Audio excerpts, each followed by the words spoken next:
what's going on, everybody? Welcome to episode 44 of the Beer Enthusiast here on YouTube. This is the second interview in our Master Cicerone series. We are here with our, as we were just talking about, very first guest ever on the show. So this is Jen Blair. She's the 25th Master Cicerone, BJCP judge. From what we understand, only one of 4 people in the world who hold both of those titles. International Beer Judge, 2021 Good Beer Hunting Signifier, Wine Enthusiast, Future 40, Sensory Expert. Jen completed, I believe it was the Applied Sensory and Consumer Science Certification Program from UC Davis. And we're going to stop there. Otherwise, we'd have to commit a whole episode to Jen's accomplishments. And we'll kind of let Jen talk a little bit at the end about what she's got going on. But Jen, welcome to the show. Yeah, thank you so much for having me. Like I said, I'm honored to be your first guest, and I'm really happy that you all thought of me and that you're doing this whole project. I think it's very cool. Oh, cool. All right. Yeah, Chris, why don't you get us started? Yeah, so, I mean, that's sort of impetus for the whole interview series is to just kind of like get a little bit deeper look into the whys for approaching something like Master Cicerone certification. And as someone who is more familiar with the ins and outs of this exam than probably just about anybody, we want to kick it off by asking what you think might be the most misunderstood thing about the exam, or maybe in particular, like, what did you misunderstand about the exam before you crossed the finish line eventually? Yeah, I would say, from kind of the outside looking in, one of the most misunderstood things about the exam is, yes, it is a very difficult exam. It is, the hardest beer exam in the world. And I think that's absolutely true. But hopefully you're not going into the Master Cicerone exam seeing things on the exam for the first time, right? Because every level of Cicerone builds on the next. And if you get a good grasp, on the first levels, then going through the other levels obviously is going to be more difficult, but it's not impossible. And it's not created in a way to be impossible. It's created in a way to make sure that you have mastered, all of the different topics. And I think just another thing I think people misunderstand about the master exam is, as one of my friends put it, you kind of have to be the beer once you're going for the master level. It's completely possible to go through all the way through advanced. If I'm a very good student. I'm very good at memorizing things. So it's possible to go all the way through advanced on that good student train. But once you get to master, you're expected to be able to synthesize all of these topics across, all the different areas. And so your beer style question might also have questions in there about the brewing process, and also, who knows, like maybe what food to pair it with, right? So it really makes it all interdisciplinary, and it's not something you can only study for on theory. You have to have that hands-on. So I would say those were the 2 biggest from the outside. For myself going into it, it took me a while to realize that, like, when the answer seems obvious, it's because the answer is obvious, not because I must be missing something. It's like, no, if that's what the question's asking, that's what the question's asking. And it's, you do get those points for saying, like, beer has 4 ingredients. It's not quite as elementary as that. But there were a lot of things that in my head, I was thinking, well, I already showed you in, certified beer server, certified in advance, that I knew this stuff. So you must not be asking me about this stuff. You must be asking about something else. And it's like, nope, they're asking for that stuff. So it's, for myself, it was like, you can't overthink it. You just answer the question the way it's asked, which sounds silly to say it, but it's really difficult to do. And I know that you all know that too. During the exam, like, it gets super easy to talk yourself out of something, or, just to start to spiral. And again, you think like, well, this is too easy. Surely they wouldn't be wanting this really easy answer. And it's like, no, they are. Like, that's why they're asking, is to give you those easy points. That makes a lot of sense. And we've definitely crossed that threshold for us too, where it's like, no, there really is not an ulterior motive. They're just asking you to be extremely knowledgeable about a subject. There's no tricks. Right, exactly. Yeah. And that's definitely something I've always told people is, Cicerone doesn't hide the ball. Like, they ask you what they say they're going to ask you about. And there's no trickery involved, but it is, like you said, Chris, we're making sure that you do know all of these things. And so that, that includes being able to show your cumulative knowledge. And I, for me, the other part of that Chris and I definitely learned the first time we took it was that not only will they just, are you supposed to kind of talk about the obvious stuff, but if you assume that there are certain things that won't be on the exam because maybe they're not master level things, like whether it's a very basic, part of a draft system, or, a very basic, kind of beer style that you would just think like they'd never kind of put this on there. That seems a little too easy or popular. I know there was definitely one oral exam where a lot of people our first year came out and we were like, that's like something that we should all very easily be able to talk about. And we totally were caught off guard. Exactly. Yes, that's exactly. And I've been there too, where I'm just like, you said malted barley? I don't think I've ever heard of that, Oh. Yeah. So then this kind of can lead to people thinking, well, if there's so much stuff that's misunderstood, or it is this really, cumulative or difficult exam, then, somebody who is advanced or somebody who maybe is kind of wondering at the beginning of their Cicerone journey, why should I, try to achieve this? What would you say to somebody if they just asked you, why should you even attempt, the exam? For myself, and I mean, I think this is true. I haven't met all of the masters, but this is, I think, true for a lot of us and a lot of people who are going for it. For me, it was there, kind of Mount Everest. Like, why'd you climb it? Because it's there. And that's how it is.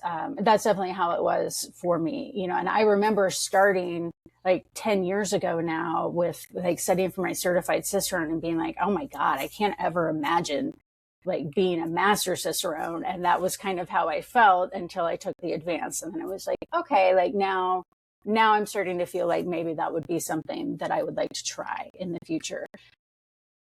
And I mean, I think it's, I'm a completionist. So if they come out with Supermaster, I'll study for Supermaster and take, and take that too. Or like, Master Cicerone 2 or whatever. Like I'll definitely do that. And, really, I would say that would be my main thing is that if it's a fun goal to have for yourself, it's not an inexpensive goal, but it is a fun goal to have. Nobody has Master Cicerone as a job requirement, right? There's no one in the world. There's no job in the world that requires you to be a Master Cicerone. So it's, it's, you do it because it's there, because it's a challenge. I would caution anybody who thinks like, oh, this might completely like turn my beer career around or lead to like a bunch of opportunities. Not really. And I know I think that's another question that we'll probably get to in a little bit. But I mean, I would say that's the biggest one. Like if you're looking for a way to structure your beer study, that's how I got started. I think the program's great for that. And then I just, realized like, oh, I really like this beer stuff that I'm learning about.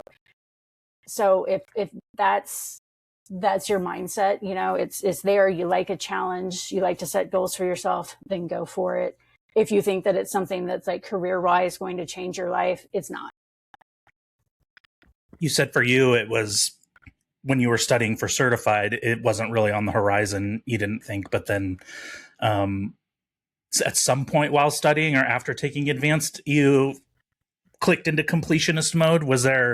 Do you have like a cognizant memory of that, like where you were like, okay, I've gone this far, I got to do the rest? Yeah, I mean, it may have even been, I think it was probably around the time that I passed advanced, which would have been 2018, that, I was thinking, okay, like master 2020, that's going to be my goal. And at first it was like, well, that's like 2 years away. And then, then it got to be a year away and it was like, oh, okay, so I am really going to do this thing. And like that for me was kind of it at the time. It was just like, okay, well, advanced is finished.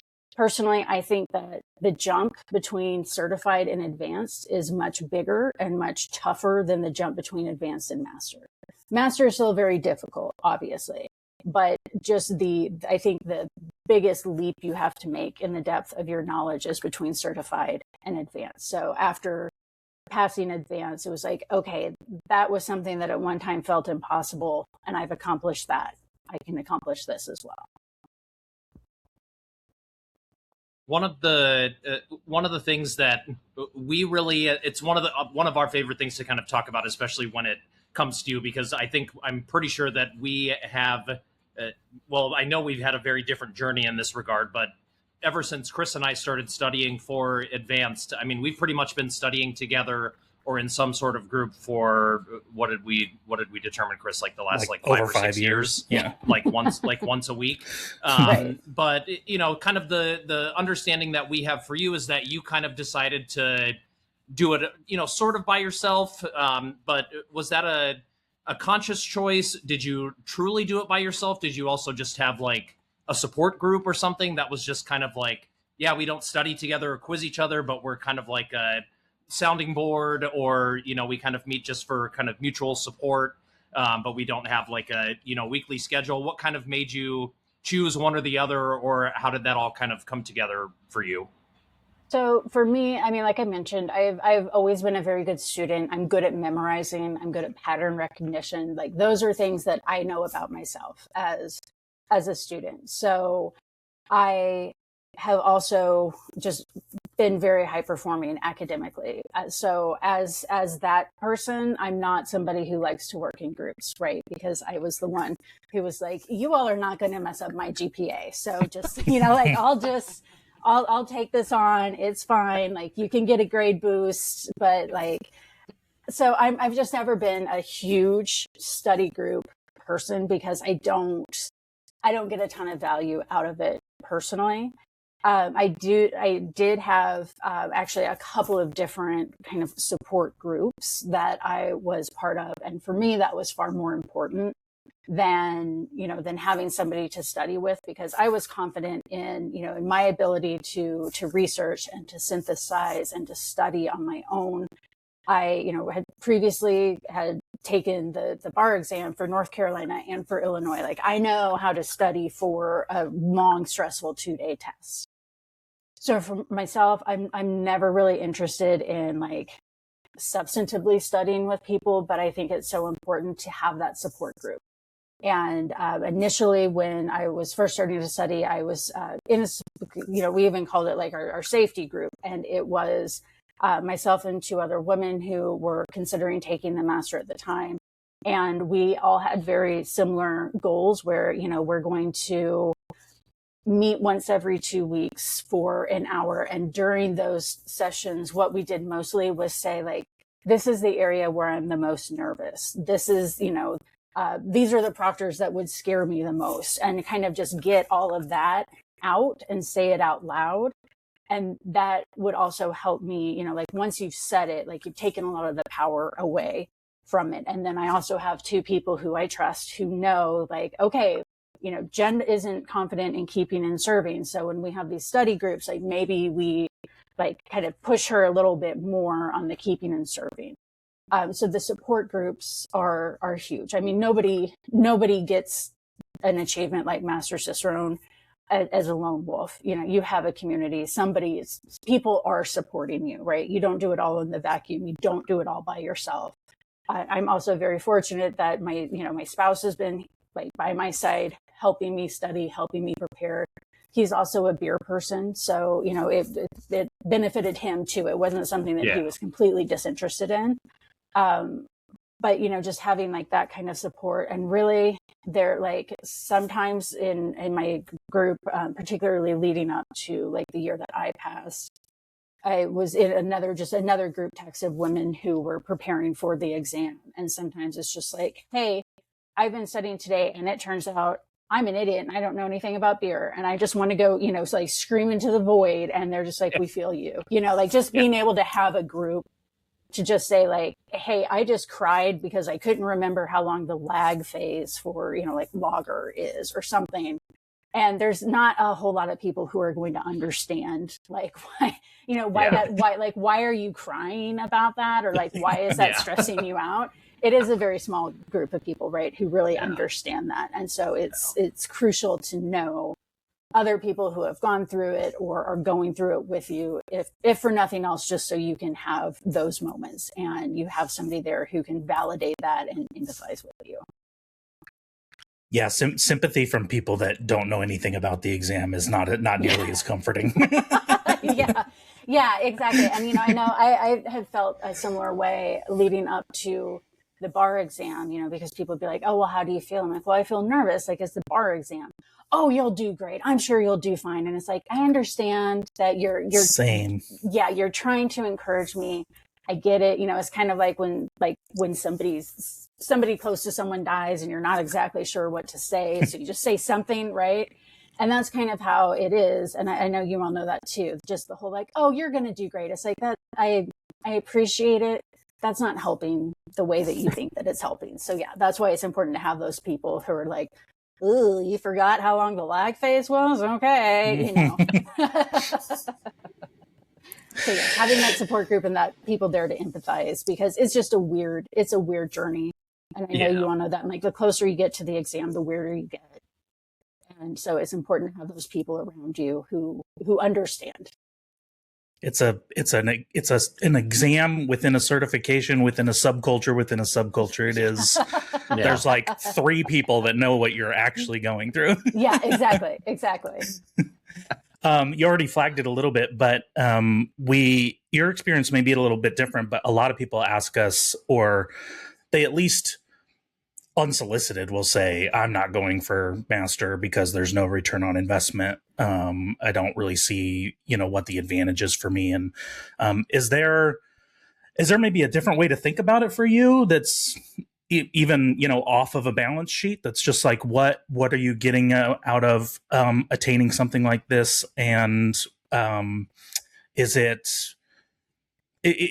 worth it to get a return that's maybe a little bit different than was expected? Yeah, it's interesting. It's an interesting question. And I've been thinking about it a lot. Like even before, you all had invited me to be on here. So as you both know, I worked for Cicerone for nearly 4 years as the exam manager. So I had gone through my first attempt at master before I started working for Cicerone. So up until that time, everything was paid for out of my pocket. So, the exam fees, off flavor kits, travel, all of that were things that I was paying for out of pocket. Again, this was something that, it was a goal for me and I was going to achieve it. And I was aware of the costs involved when I started out on that journey. Once I started working for Cicerone, that was, I didn't need to pay the exam fee anymore. That's kind of a perk of working at Cicerone, is that you don't have to pay for your exams. But I also got laid off from Cicerone, and it's tough to be a master Cicerone who can't stay employed at Cicerone because Cicerone doesn't have the bandwidth for them anymore. So I don't want to sound like pessimistic, because I'm not at all. Being a master Cicerone is a really fucking cool thing. It's a cool thing that 29 people in the world have. It's a cool thing that 5 women in the world have. Mm-hmm. For me, that's the ROI. Like that's what made it worth it for me. And again, like if you're going into it thinking like master Cicerone, having that designation is going to open so many doors for me, it's not. I mean, that's just the reality. Not that it's worthless. It's not. And I've had cool opportunities come to me by virtue of people looking for a master Cicerone and reaching out to me with, project ideas. It's a cool thing to have. It's not, again, I don't want to sound pessimistic, because it's super cool. It's, again, like kind of what you said, Chris, it's like a certification with like a subculture within a subculture within a subculture. So there are like some circles where you are a rock star if you are a master Cicerone. That circle is very small. And that's, again, absolutely fantastic. I think it's super cool when I meet people who think that it's cool to meet a master Cicerone, because I remember being like that too, and being like, oh, wow, it's not, you're not going to get rich off of it. You're not, it's not necessarily going to make you a more desirable candidate. Again, it depends kind of on what you do. As myself, as somebody who does mostly beer education and sensory, being a master Cicerone means that I come with a higher price tag, and things like, an on-staff beer educator, an on-staff like sensory person, those are luxury positions that not a lot of breweries can afford anyway. And then you're already talking about like, well, I'm a master Cicerone, so, I do command a higher rate than you might have for like a certified beer server. That comes with, me bringing in my expertise. And that's just not, the reality is, people are not going to be banging down your door because they want to hire a master Cicerone. I think that's, so, something a friend of mine had said about law school was, law school is a good idea if you have somebody financing it for you, you don't have to take out loans, and you have a job lined up after law school. Like maybe you're already working at a law firm and they're going to hire you. But, it's like that's the reality of the legal world. And that's kind of the reality of the beer world too, is it's a very cool thing to have. For me, it was a really fun goal to go after. But I was realistic about what, being a master Cicerone, what was going to come kind of back toward me in terms of like an ROI, like actually like a tangible benefit to it. It's, it's fun to have. And it's very cool. I'm very proud of myself for getting it. And I'm very proud of everyone else who has attempted it and who has also achieved it. But yeah, you're not suddenly going to be making six figures because you're a master Cicerone, Yeah. Yeah. Scott, I have a quick follow-up before you get to your question. Yeah, sure.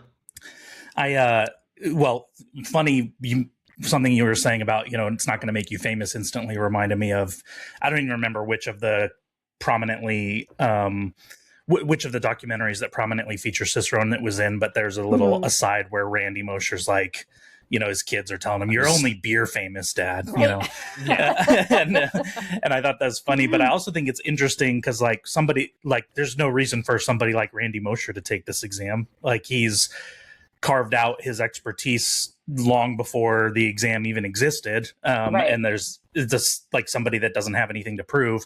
Not that anybody needs to take this exam with something to prove necessarily, but it made me think that, and correct me if I'm wrong, but I think a lot of your niche that you've carved out for yourself in beer with sensory forward, really cool, like cutting edge sensory experiments seem to be built on track in conjunction with you going through the program. Like you didn't start as a sensory expert. You kind of took that path based on your interests. And that seems to me like ROI that you carved out for yourself. Yeah, so. No, and that is a very good point. So thank you, Chris, for pointing out things that I overlooked. But yeah, definitely so. And that is something that I do think is cool of, seeing people even just go through the Cicerone process, anywhere in the process, to see kind of what sparks somebody's interest and where they go with it. And yeah, for me, it was definitely like the sensory stuff. It made sense to me. I was good at it. And it was, for me, well, I won't say that I was good at it, because the tasting portion of every exam has always been the toughest thing for me. I'm just not very good at relying on my gut and, and trusting myself. And so the tasting was always a really big challenge, but because I had to spend kind of so much time digging into that and sort of learning, for me, it's more of like learning how to stop my brain from messing me up, right? So that kind of just led down the sensory route of just kind of like, okay, how can I be better at this? And it's like, wow, this stuff is really interesting. So it is a cool thing to see kind of where your studying can lead you to. So, kind of shifting gears a little bit and talking about the exam, the way we were kind of trying to think about this question of what do you think about the exam should change?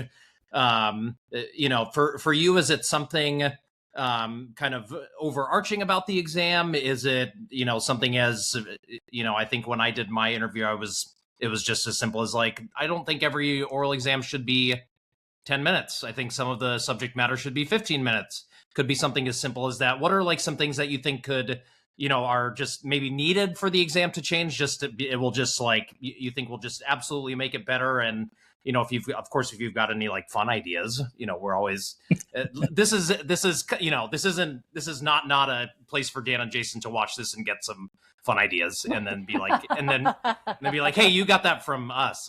Yeah, you got that from our show. You got that from our show. Yeah, I mean, I will say the first thing I thought of when I read this, and this was something I was campaigning for every year, people should be able to type the exam. Yeah. I mean, for me, that's the biggest. I think that it's just easier for everybody, particularly now. People are more used to typing. You can type faster. Most of us can type faster than we can write. Your typing is going to be much easier to read, than your handwriting, especially, like whatever the last essay is of the day. I know mine just always looked like I was just like holding my hand and trying to do that because it was like my hand was just so sore. And I just don't think that I completely understand why at the beginning it was handwritten. I mean, like in 2009, not everybody had a laptop, right? Like laptops and everything weren't as ubiquitous as they are now. So for me, that's the biggest thing is, it's easier for the candidates to get their ideas across. It's easier to make your responses clearer because you also have the ability, you don't have to like write something and then draw a big arrow. Yeah. So, it's easier for that. It's also just easier for the graders to be able to read. You're not, trying to decode what somebody has written. For me, that's the biggest thing is just people should be able to have the option to type. I know when I took the bar exam in North Carolina, you had the option to either type or to write. And there were still people who chose to write because, they were like superstitious about their laptop. And they were like, I know I'll be able to write the day of, but what if something happens with my laptop, that sort of thing. So I think that's the biggest thing. I think there's also an opportunity to revisit the tasting exam, the different panels. I think that the off flavors, there's an opportunity to revisit what off flavors are tested and update them. I think there's, for instance, indole, right? I love the smell of indole. I know that I am in the minority of that, but indole has a 50% anosmia rate. So, 50% of candidates right away aren't going to be able to smell that. So it doesn't need to be on the exam, there are other flavor compounds that are much more prominent now that I think would be more important for people to train on, like SO2, THP, things like that. So I think there's an opportunity to update that to make it more relevant for the beer market, for what people are actually seeing every day. And I think the same, with some of the other panels is kind of like what are we testing? I do think that the consumer description, technical description, I think those are great because I think that's really where you can see, how well somebody's palate has developed. But yeah, so I think that those would be two of the main ones. I do agree with you. So actually, maybe be careful what we wish for, because way back in the day during the master exam, the orals were 30 minutes each. Too long. That's too long. Yeah, exactly. Yeah. The thought of having to, I don't know, talk about like dark mild for 30 minutes, makes me want to cry. I would just be like, no, just never mind. But yes, I do think that there can be some variability, but I also understand just from the standpoint of needing to put on an organized exam for however many people across 2 days of, just being able to say like, okay, these are the times. But yeah, I do know I've seen even in my own experience as a candidate, like there are times where it's like I feel like we're rushing to get through everything, and then there's other times where it's like, okay, well, you have 4 minutes left. Anything else? And it's like, no, can I go sit down? Yeah. So yeah, I think just, that, yeah, there's there an just seems to be opportunity to update. Yeah, for us it's tough. I think for some of the demonstration stuff, there's just a very fine line between like, does this really sort of prove that you've mastered something, and how much it's kind of the line between they want to just kind of see what your kind of your gut reaction is going to be, so you don't have 5 minutes where you can just take to think about it, but also like at what level is it like this is just far beyond practical, in like you've said, whether it's in the industry or just in a troubleshooting scenario or something, like should someone really have to be able to do this in 10 minutes? Like we were out in the real world, like 20 is not gonna be terrible if I get it done in 20 minutes. Right. Yeah. And I think that this is not the case anymore. It wasn't the case in my experience as a candidate either.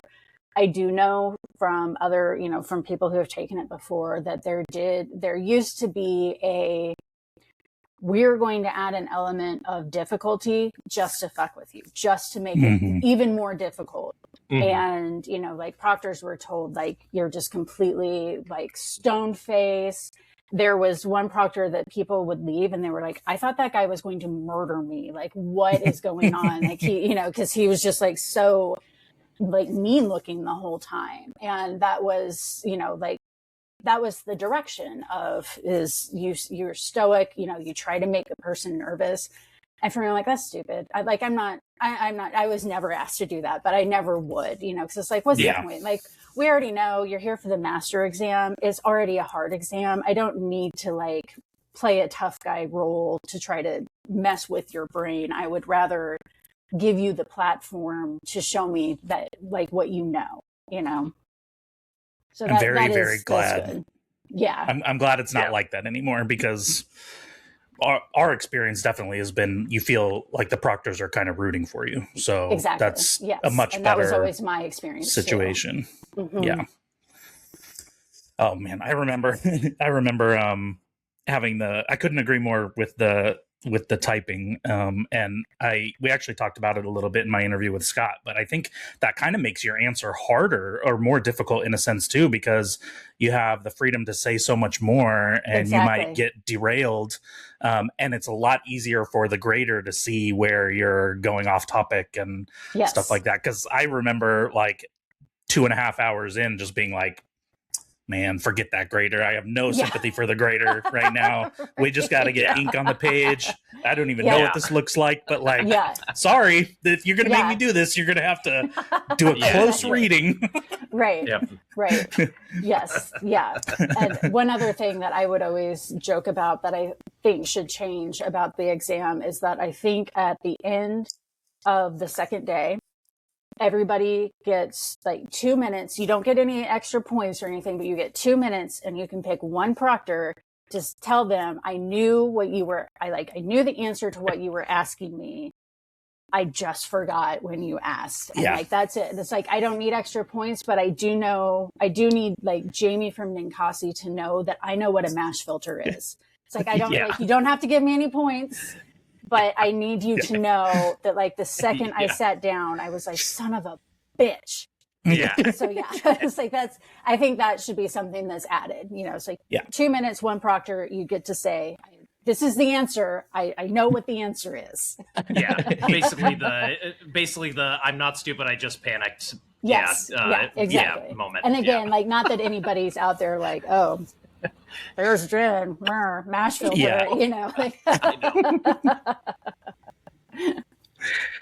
So going into the exam, I'm going to ask you what your strong suits were and what you think needed the most improvement, but I'm also like super curious if that tracked along the whole journey. Like, did you just need to continually keep improving at the same thing, and you had relative like passing level stasis on stuff you're already good at, or was that a little bit different, a little bit more incongruous? Yeah, for me, my strong suit going into it, like I mentioned, I'd taken the bar exam before, and I know how to take a test, and I know how to prepare. I know what it physically feels like to be in a high stress 2-day exam environment. And having that is huge, just understanding that and, knowing that just again, like physically how you're going to feel, because something that a lot of times I don't think people think about, but I know you two are aware of, is it's also physically exhausting. Like at the end of the 2 days, the second time I took the exam, I was laying on the couch in our Airbnb and I was hungry, and I decided that it was easier to DoorDash food that would be brought to the front door, which was closer to me than the refrigerator was where all of our food was. And it was like 4 feet closer. It's not a huge distance, but I was so exhausted that, I'm like, yes, utensils, like, yes, everything, bring it right up to the door.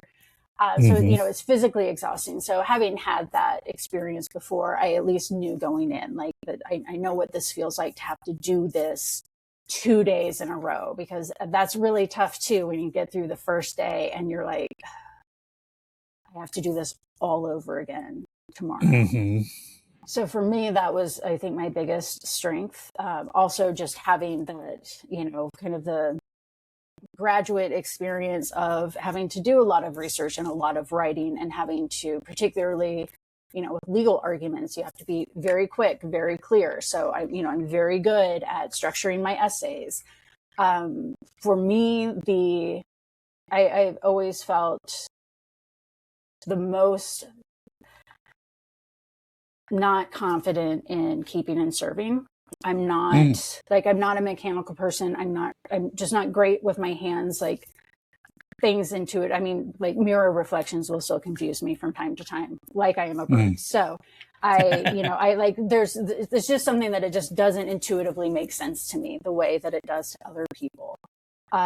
So that was something going in that I was really nervous about, because those are also, 3 of your oral exams. And the second and third time that I took, just the second time that I took the exam, it's my boss, who's also my keeping and serving proctor. Oh, and yeah. This is the area where, like, I'm the most, like, I don't have any confidence. And, I have to, now it's my boss who's grading me, on like how well I know this stuff. So that was something that it really took between my second and third attempts to just sit down and be like, look, there are a finite amount of components on things like a coupler. There's a finite amount of things that can be wrong when the beer's not pouring. You can do this. This isn't hard. This isn't, beyond. And again, going back to making it harder than it is, it's like, no, like, you're really going to need to take apart a rear ceiling faucet and say, oh, there's this washer is nicked. Like, that's what the question is. It's not anything harder than that. So that one was really, like, hard for me going in. I also, the first time I took the exam, another hard thing, and I fell prey to it, even as so many people told me not to. And even when I worked at Cicerone, I said this to people so often, is answer the question that you're asked. Because a lot of time, you start to either go down a rabbit hole, or it's kind of like you want to brain dump everything, and then you're just wasting a lot of time putting in a lot of stuff that doesn't need to be there, right? And the first time I took it, I misread the first question, did not answer at all the question being asked. I got a 25 out of 100 on it. It was actually something that, like, after I was hired, I was like, I really did so badly on that question that I'm shocked that the two of you still hired me. And, and like Neil was just like, for whatever it's worth, like, I don't remember people's stuff. And and that was my experience too, working there. It's like, after a while, like, unless you do something just completely bizarre, I don't remember how anybody did, if you did, well, if you did bad, like, I don't. but that like answered the question being asked. And that truly, I think, was probably the reason I didn't pass the first time. Because the first time I took it, I got an 80, which is higher than average for first-time test takers. And I think that had I done better on that, I probably would have gone quite a bit closer. So yeah, making sure that I'm answering the question that's asked. And then for me, also the commercial examples were what really got me, because I don't think that it's useful or a good use of my time to memorize 5 different commercial examples from 3 different countries for 105 different beer styles. I just don't. And so, if I don't think something's important, I'm going to have a really hard time focusing on it. And the second time I took the exam, I missed it by 2 points. And that was super, super, super tough.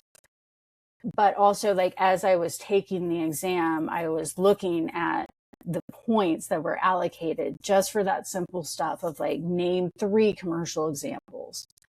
And so, I had to just reframe it for myself as, okay, I don't think this is important, but what do I think is important? It's like, well, I think it's important to know, the style maker. What was the brand that kind of made that style? If it wasn't an American version, then what was an American, version of the style? And then there, just things like Allagash. Thank God for Unibrew, because that gave you your 3rd like Belgian beer style. Oh yeah. Yeah. And so, I had like a few of those. And so that was kind of the compromise that I made with myself is, you would have passed if you would have done this. You didn't do it. You didn't pass. So if you want to pass this time, you got to figure out how to make this important enough for you to be able to focus on. And so that's what I did. I was like, okay, I can memorize 2 beer styles or 2 commercial examples for each beer style, because you're never asked on any level, name 5 beer style or beers, commercial examples from 3 different, like, you're not ever asked that. So, I was like, okay, well, I can get most of the way there, and just paid attention to really studying my commercial examples. And I know that made a huge difference. The last time I took it, which was when I passed, and also it kind of made me angry because, I was like, man, I was leaving all of these points on the table, because this isn't the hard part, right? Like, yeah, like doing a decoction mash schedule with the correct temperature ranges and everything. That's the hard part. Being able to remember 3 commercial examples for American IPA is not hard, and doing that, also just going through the second time, it made everything so much less stressful, just because I knew the commercial examples this time, so it was like, I know that I can perform at this level without knowing the commercial examples. Now I have the commercial examples. Like, you're banking those points basically. Yeah. Yes, exactly. Yeah. So that was my biggest thing was like you have to be vulnerable, to be able to get through master, and you have to be able to take those ego hits. And that's really tough. And, especially if you're like, if you've always been the A+ student, it's very hard to like acknowledge, okay, I need to work on this, or like, this is the area I need to improve on. Absolutely. Yeah. So learn your commercial examples the first time, everyone. Yeah, there you go. Learn your stats. And learn it at certified, and then like just keep up with it, because trust your old pal Jen. It makes your life so much easier if you just do it the first time. Yeah. Our next couple of questions are a lot about kind of reaching out for mentorship, advice about the exam, and we, Chris and I, and the people who we've studied with, we really, tried to we reached out to people and we were like, what are, the 10 or 12 questions we're going to ask them? Like, what do we really want to know? And something we kept hearing that was really kind of surprising was, and we did this before our first attempt, and it was, well, you should just, wherever you're at, just sign up, because you're not going to pass the first time. I mean, there was one. Chris Pisney was really the only person who was like, "Oh, but it's not impossible." He's like, "It's possible." Like, he's like, "It's highly unlikely, but you might, you have a shot." But what's kind of your and to me the kind of deeper part of that is it really worth it just to do it to kind of, because I think where they're coming from is like you get the experience of the exam, which we found to be important, but I don't know what's kind of your response to advice like that, or for people who are basically, to me, really just asking like, how do I know when I should start? Like, what are the signs? Yeah. It drives me crazy when people say, just sign up because you're not going to pass the first time. Because I came close to passing the first time. I went in the first time intending to pass. And I same thing, like what Chris said, I knew that was unlikely, but I also know that I'm a very good student. And, so it wouldn't be out of the realm for me to be able to pass the first time. I do understand the being able to have an idea for how it feels.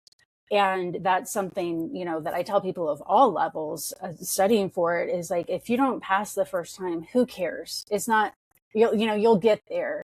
And it's more important that you master the subject matter than it is to pass, because there's, like, wanting to be a good beer professional, wanting to have some sort of Cicerone certification, it is a Venn diagram, but there are some people who are like, I just want the certification and I don't want kind of the work that goes into getting it. So I don't like when people say that, because it is possible. And I don't think that you should set yourself up to not pass. Why shouldn't you pass the first time? And again, the experience of just doing it is huge. I mean, it does, I think probably not so much for master candidates, because by this point you've already been through the other 3 levels.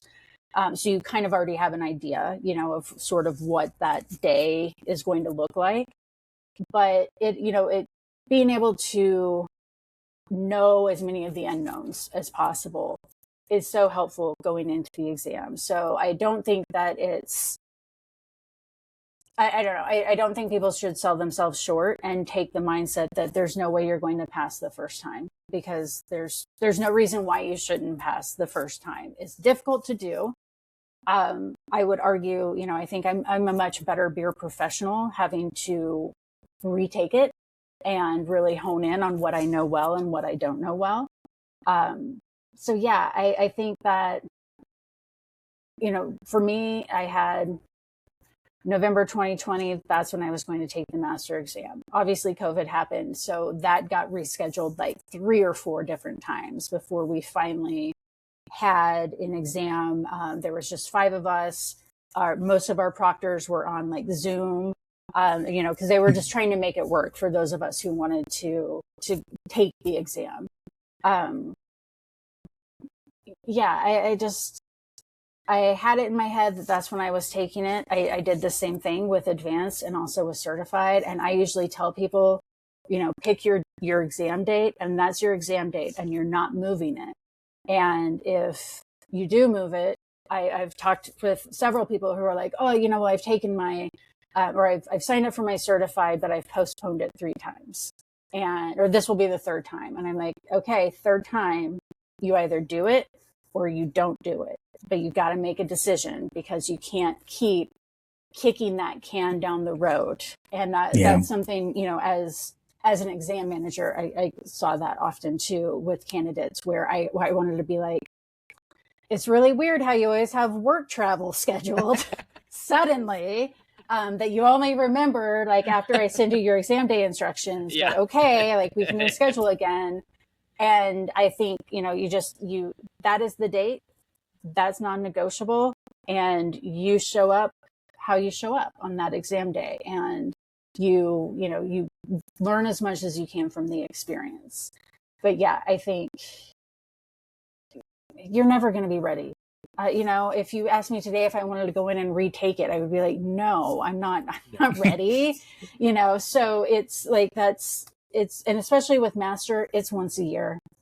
So, if you're not ready this year, okay, then you're going to take it next year, and then just start, just register, just do it, just make it real, because you're never going to do it if you keep waiting until you think you're ready.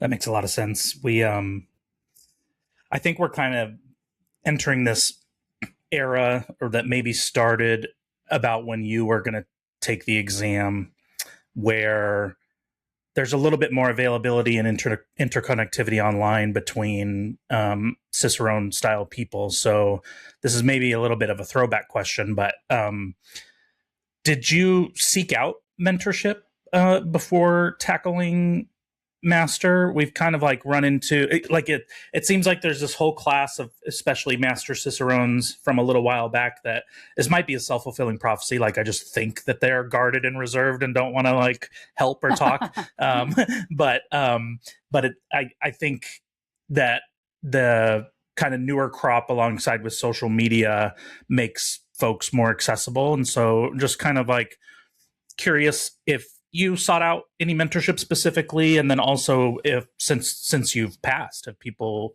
reached out to you? And I know you do a lot of work with the folks going for the other levels too, but just curious kind of like what amount of mentorship have you been sought out for as well? Yeah, I did seek out. I'm trying to remember. Honestly, I think the only person that I like really talked to one-on-one with was Joe Vogelbacher at Sugar Creek in Charlotte, and that's because I was in Charlotte. Joe and I are friends. I actually first met him when he was getting ready to take the advanced exam, that like the first time it was being offered. And I was getting ready to retake my my certified tasting, and so like we're friends, and he was definitely somebody who I sat down with, and he just kind of talked through. Really, I mean, the thing that helped me the most was something that Joe told me was, he said between his second and third attempts, he really, most people are like, okay, third time, if I don't pass it, I'm done. I know I said that. I know Neil said that. Avery said that. And, we all passed on the third time. Who knows if I actually would have stuck with that. If I didn't pass, I'm sure I would have taken it again. But anyway, one thing that Joe said was he realized that he needed to learn how to learn better. And that's when he started doing, he utilized Memory Palace, and like, that's how he remembered his beer styles and his stats and things. And that really spoke to me because, like I said, I'd always been a really good student, but it's because I'm good at memorizing and I'm good at repeating things back to people. And you can't do that with master. Again, it's you really have to be able to synthesize all these things. And that really struck a chord with me. So between my second and third time, that's a lot of what I did too, was learning how to learn better and how to retain things better. So Joe was really great for that. And also honestly, the best advice that I've ever gotten about any Cicerone exam was from Joe. And it was, if you feel like you're going down a rabbit hole, you need to stop. And, and so that was something that I always remembered. And yeah, when I started to go down that rabbit hole and, it would be like, what's the pH of the soil in Hallertau or whatever? It's like, you don't need to stop. You don't need to know that. Like, nobody needs to know that. So Joe was a really great mentor for me. And, really, he was pretty much the only one that I spoke to. I kind of the same with you all. I had reached out to a couple of masters and, asked for guidance or, just even like an ear, and I didn't hear back.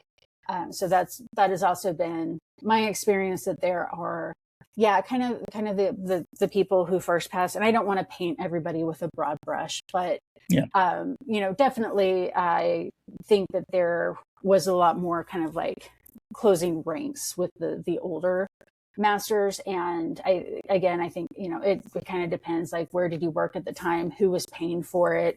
If you're working for AB or Miller Coors, then yeah, like, you're like, who is this person, who's reaching out to me? If you're on your own, like we are, then you do need to do a little bit more work to find that mentorship and that help. And so, in large part based on my own experiences, that's why I try to make myself very available to people who are looking for exam support. And, whether that is just, again, being that ear, like, you can sit down and just unload, everything that you're worried about, and I'll get it. It can also, just be helping people, like, structure their study, or I'll look at your like practice tastings and give you some feedback on it. So I try to make that available to people who are looking for support, not for, like, people who are, like, just looking to pass the exam, if that makes sense. You've kind of mentioned a couple of these things, but I would love to just kind of get like a kind of a clear cut answer. You kind of talked about your how some of your weak points were with memorizing commercial examples, and then later on you kind of talked about, because you took it 3 times, you feel like you really mastered the material. So really looking back on it, I mean, this could, like I said, you've kind of touched on it, so this could just be a simple yes or no if you like.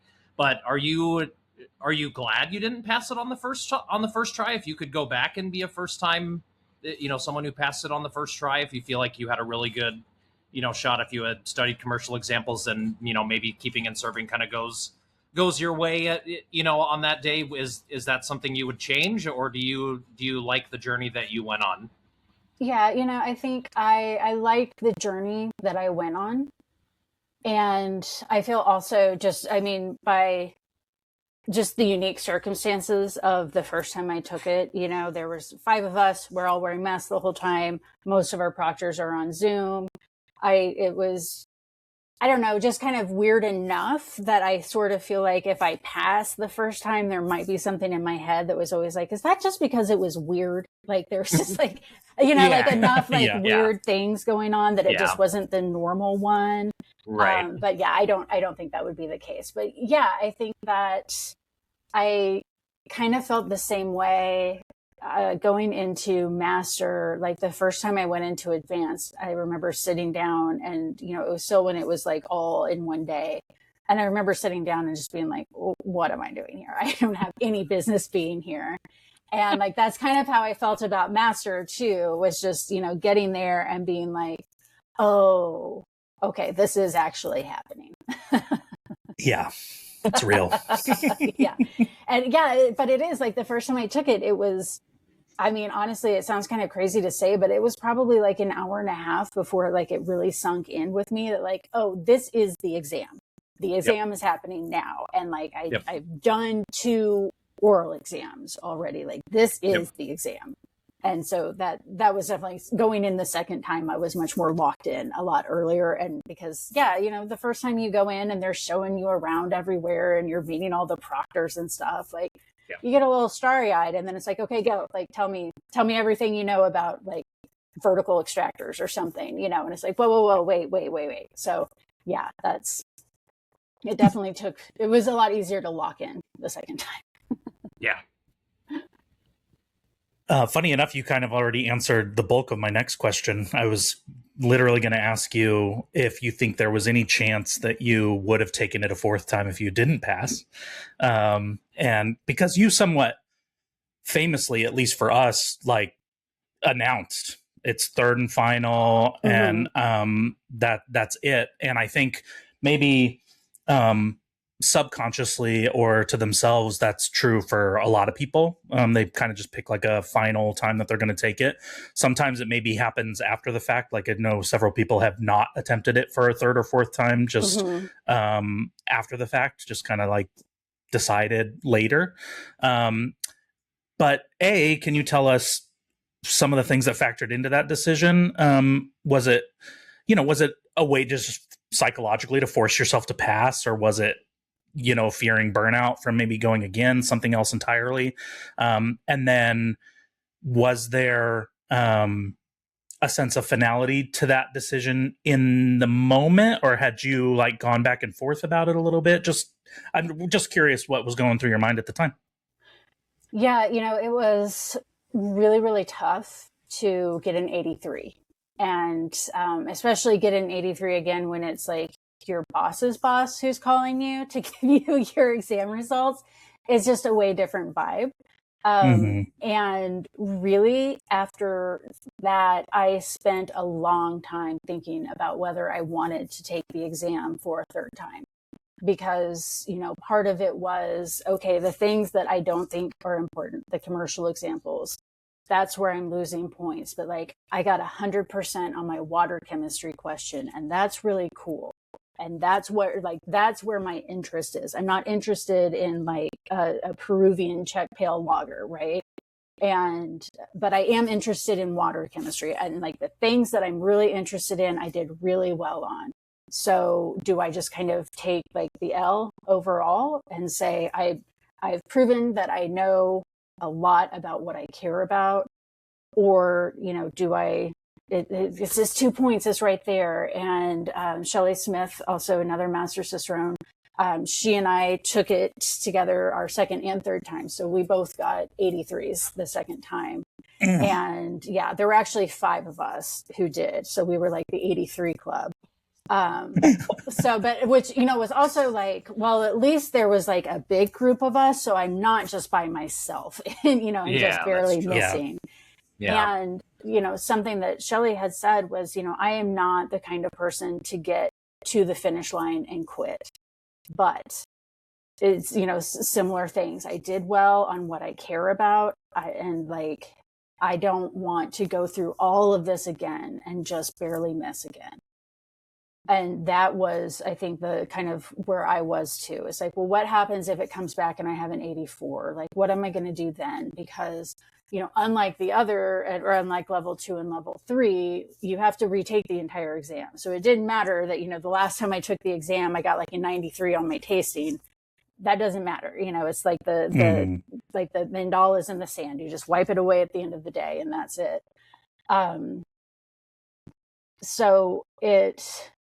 I really thought about it, and everyone at Cicerone, it was like I was always knew that it was my decision, and whatever decision I made, they were going to support it. Obviously, if I would have said no, I'm not going to do it again, I think they probably would have encouraged me to, just because I was so close. But yeah, for me, it was okay if I don't pass this time. I don't want to do it again. And it was, like you said, Chris, like for me, it was kind of a psychological thing of like, all right, well, you want it or you don't. And so like, you know exactly what you have to do to improve your score. So you do it and you pass, or you don't do it and you don't pass and you don't take it again. So yeah, that's, and that's something that I know, like Neil had said too. He was like, it's, in my mind, it was 3 strikes, you're out, and I wasn't going to take it again. I think that it is completely valid for people to want to take some time off, because it is a lot. And especially, the few months leading up to it, it consumes you from the moment you register, right? You don't ever forget like, oh yeah, I'm going to take the Master Cicerone exam. Like that never happens. It's always there. And it's just such an exhausting process. And it is hard when you get your results and you don't pass, to then think about like, oh, I've got to get out my flashcards again, and I have to do all this stuff again. And like, I suddenly had all of this free time, and now I'm not. So yeah, I think for me, it was, I was very clear on where I can make up the points. I was confident enough about everything else. Because like I mentioned at the very beginning, you're not going to be seeing anything for the first time when you walk into the master exam. So like, I knew that I was, I could at least get like 75, 80% on anything that I was asked. And then I walked in knowing that I had done the extra that I needed to do to make up those points. So, I left the third time feeling very confident that I had passed. I left the second time feeling that way too. So I was also a little like, maybe slow your roll a little bit, but I was pretty confident coming out the third time. But I think a lot of that was because in my mind, it was like, this is the last time you're doing it. And honestly, I think that made a big difference for me on the exam day too, because it was just like, it's the last time. I'd never have to do this again. And, like one of my friends who was taking it too, going into like the last tasting panel, like she squeezed my arm and she was like, this is the last time you ever have to do this. And, it's one of those things that, like I hadn't thought about it. And like, it got me kind of teary for a second. I was like, oh my God, this could be the last time that I have to do this. 1 second, let me write a note real quick. Email Jen about water chemistry. Okay, yeah. Go ahead. We can do. Okay.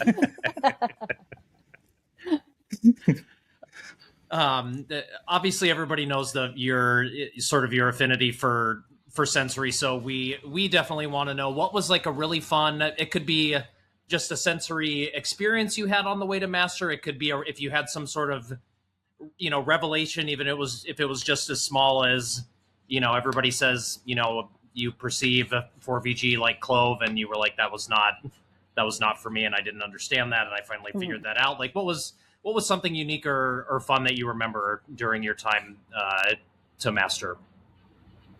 Yeah, I'm trying to think.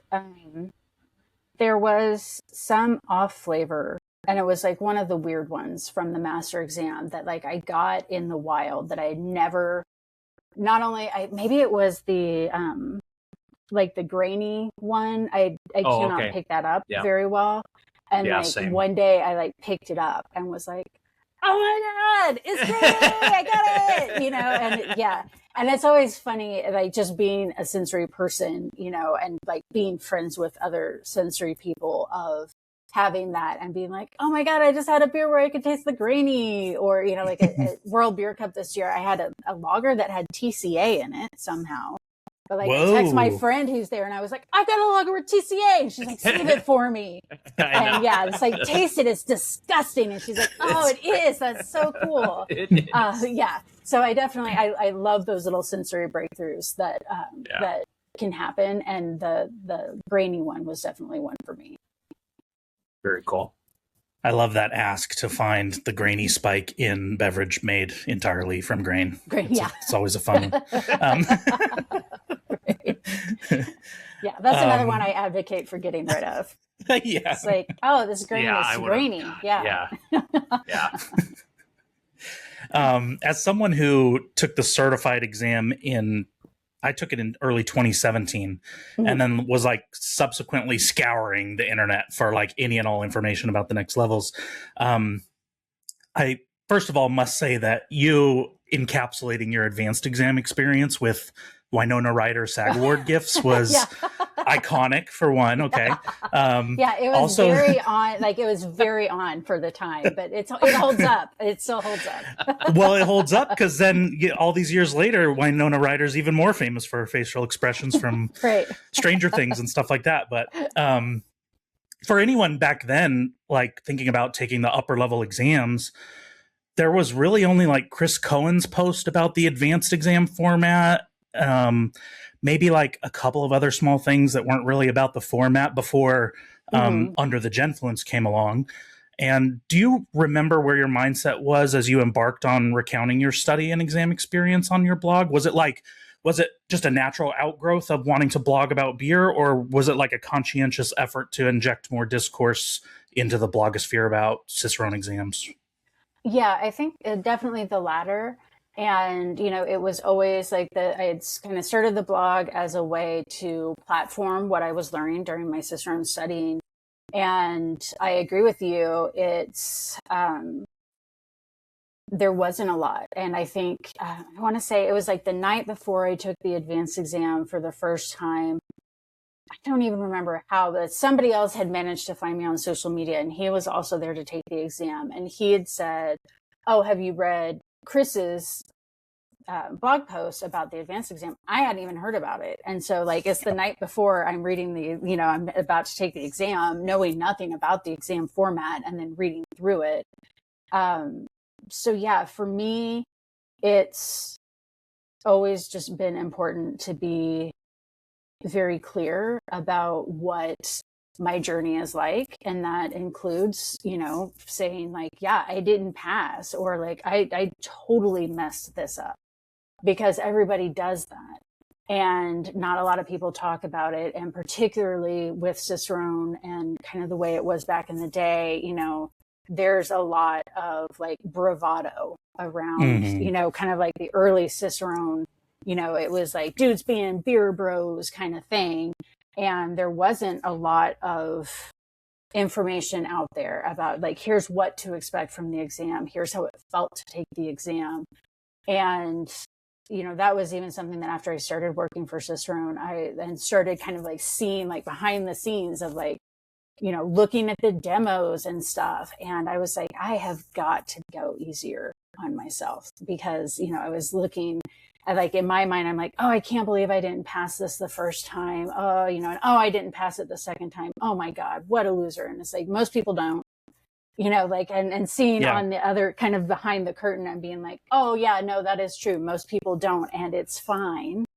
That's something that was really important for me to make sure that people knew, and that I continue to stress that to people of, it is okay if you don't pass the first time. It really doesn't mean anything. It just means you didn't pass the first time. You'll pass eventually, right? And it was important for me to be able to document that. Also, just as, a woman, somebody who is not as, as represented in the industry, I wanted other people to see, like, you don't have to do 110%. You don't like you can come in, you cannot pass the first time. That's okay. The point is that you're becoming a better beer professional. That's why you're wanting, hopefully, that's why you're getting this certification. That's where the meat of this journey is in you becoming a better beer professional. It's okay to not pass. It's okay to tell people that you didn't pass. It's okay to say that you mixed up, GMS and diacetyl. It's like, I don't want to say who cares, because obviously we all care very much about beer and about, being able to go through the Cicerone certification program. But it is like you said, like at the end of the day, I don't want to say it's just beer. I hate when people say that, but it's like, it's okay to make it a journey and to learn from your mistakes. It's not a big deal. Last question before we kind of get into more some kind of fun stuff.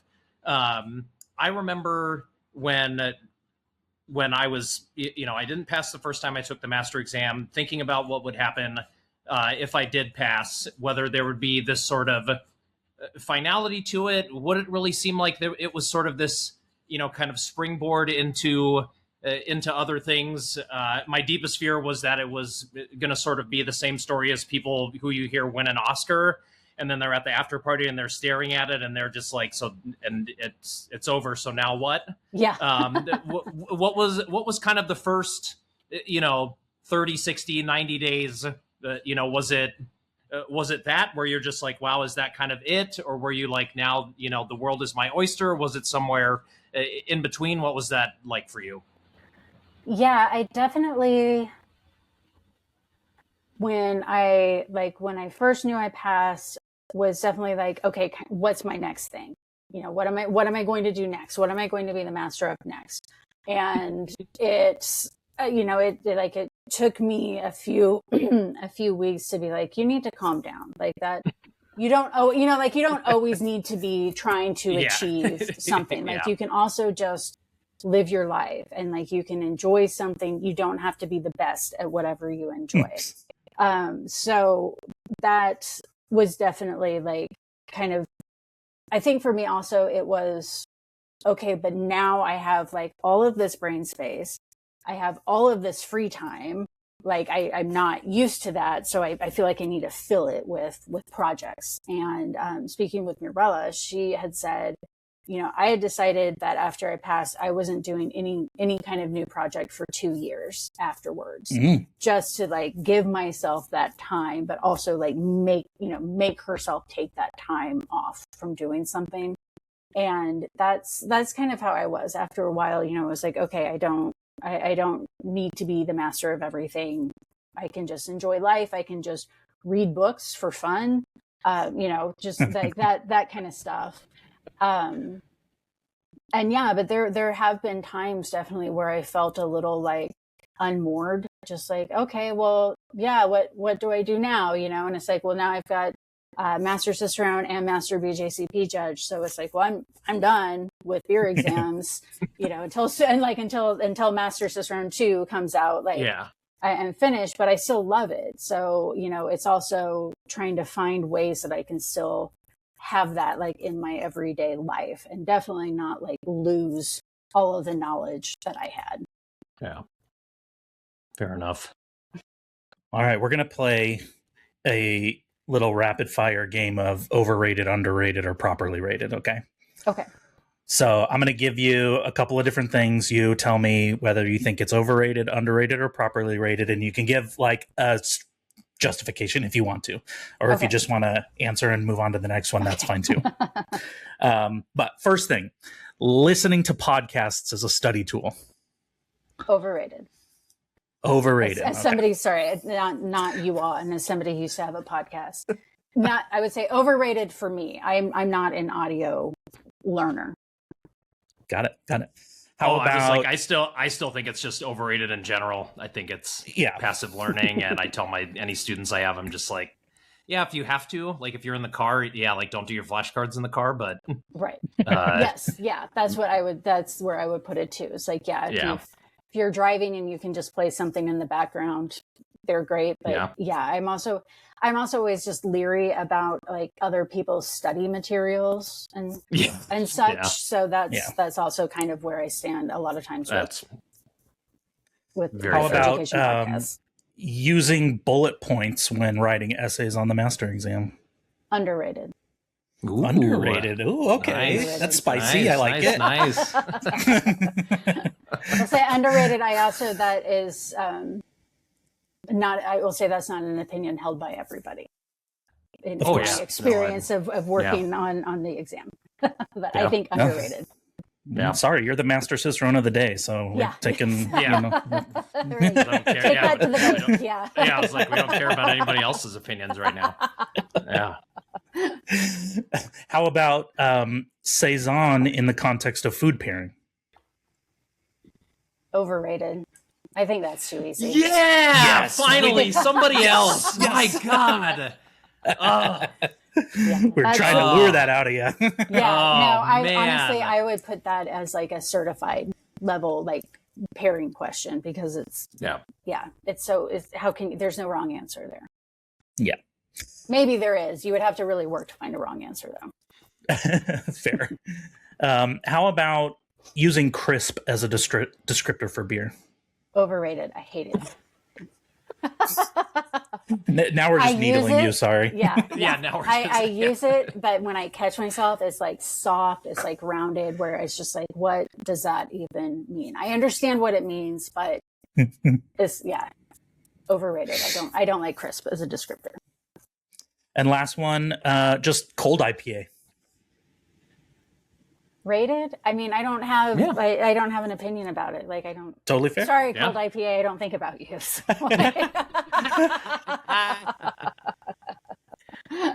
But yeah, I find it to be inoffensive. All right.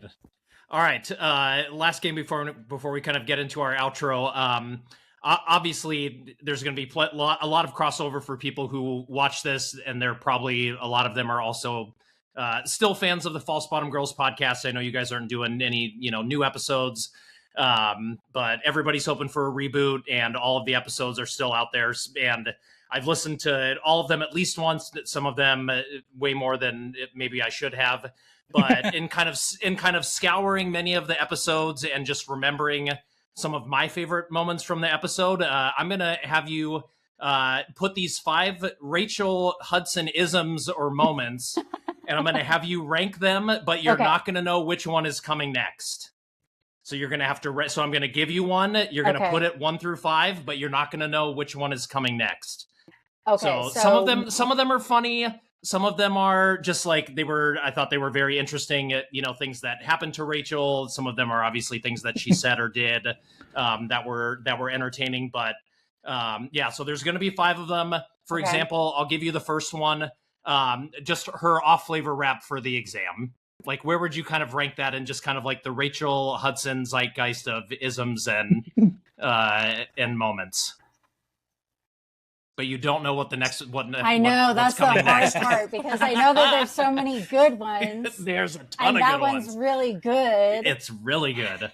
And I want to I kind of want to hedge. I'm going to say 2.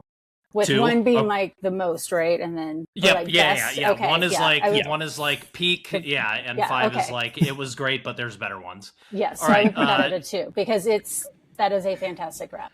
Yep. All right.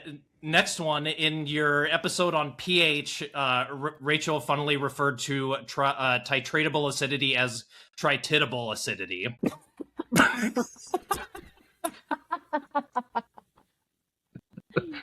I think I would put that at 5. Okay. I know that there's better ones. That one's good. That's pretty good. Yeah. That's pretty good. All right. Next one, kind of in the same vein, in your hop episode, she referred to a particular hop as Pride of Ringworm.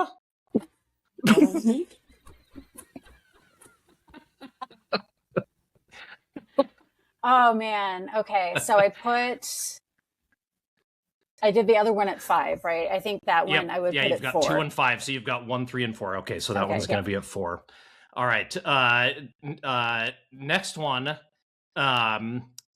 When you all, at the beginning of an episode, Rachel read an email exchange where she was exposing a fake Master Cicerone at the start of the episode.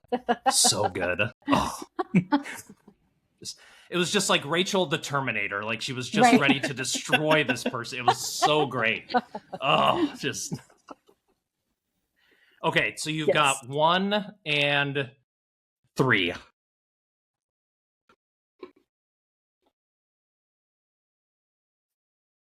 I really love that because one thing that I absolutely love about Rachel is that she, like, when things like that happen, she, like, her response to him was still, still pleasant, still polite, but was very direct and was like, I'm surprised that you say this. There's also a directory. And that one was really good. I still think I'm going to say 3. I'm holding on for the last. All right. For the last one. Hopefully it adds up. Hopefully it's. Yep. Okay. So the last one is also, I think it was in the same episode as the Pride of Ringworm, but at the very beginning, Rachel is begrudging about all of the different hop products, and she basically like goes on a rant and lists like 15 Lupo, Maxo, and she just and it's just like this train of thought of every single cryo, thing. Yeah, 90 Max. Yeah, and then Max at the end. That's your number 1. I think that's pretty good. That is absolutely. I think you did pretty good. Yeah, I mean, when you said that, I was like, it's got to be the Lupo Cryo T90. Oh my God! I actually have that.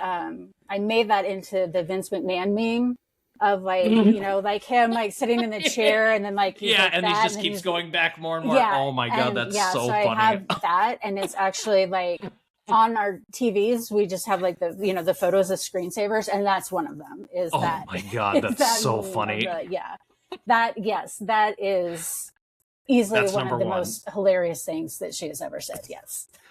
So good. So good. Yeah. All right. Yeah. Well done. Yeah. And that's, that's something even in our house sometimes, like we'll be saying something and then, it'll be like, Max.